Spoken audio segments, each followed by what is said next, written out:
आपल्या बार्शी शहराची लाडकी बहीण नूतन नगराध्यक्ष आदरणीय तेजस्वीताई टकले या बार्शी नगरपालिकेमध्ये निवडून आलेले सर्व दोन्ही गटाचे नेते आणि स्वीकृत असलेले आम्ही सर्वजण दोन्ही पक्षाचे सदस्य या सर्वांचं मी व्यक्तिशः अभिनंदन करतो।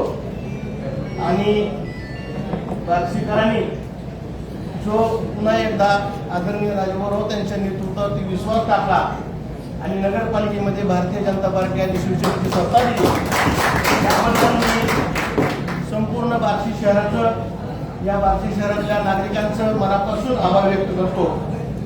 आणि नगरपालिकेच्या इलेक्शनमध्ये आम्ही प्रचार करत असताना प्रामुख्यानं आमच्यासमोर मुद्दा होता पाण्याचा। आणि या मागील काही दिवसामध्ये त्या माझ्या माता भगिनींना पाण्याच्या बाबतीत त्रास झाला। निश्चितपणाने येणाऱ्या 6 महिन्याच्या ही पाईपलाईन सुरू करून बार्शी शहराला आम्ही रोज किंवा 1 दिवसात पाणी पुरवठा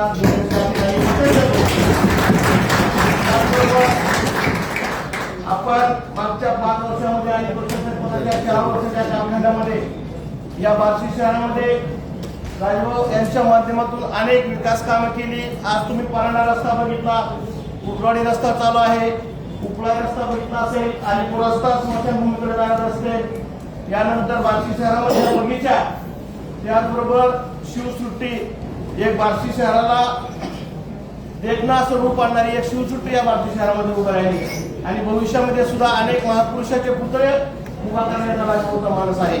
या सगळ्या गोष्टी करण्याकरता आणि सगळ्यात महत्त्वाचं म्हणजे आपलं बार्शी शहरामध्ये भगवंत आपला आराध्य दैवत आहे आणि त्याच अनुषंगाने आपण सुमारे 300 कोटीचा बाळासाहेब चव्हाण प्रशासक असताना एक आराखडा आपण तयार केलेला आहे। निश्चितपणाने तो सुद्धा आराखडा बार्शी तीर्थक्षेत्र विकास आराखडा येणाऱ्या 3 महिन्याच्या आत आपण मंजूर करून त्या बार्शी शहरामध्ये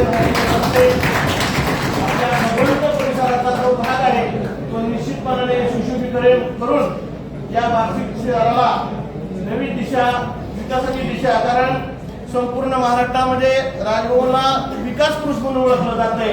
आणि आज या ठिकाणी मी सांगताना मला आनंद होत आहे की या राज्यामध्ये आपलं ट्रिपल इंजिन सरकार आहे, नगरपालिका आपल्याकडे आहे, राज्यामध्ये सरकार देवेंद्रजी फडणवीस मुख्यमंत्री आहेत आणि केंद्रामध्ये आपले नरेंद्रजी मोदी पंतप्रधान आहेत। त्यामुळे येणाऱ्या काळामध्ये बार्शी शहराला विकासापासून कुठल्याही परिस्थितीत वंचित राहावं लागणार नाही।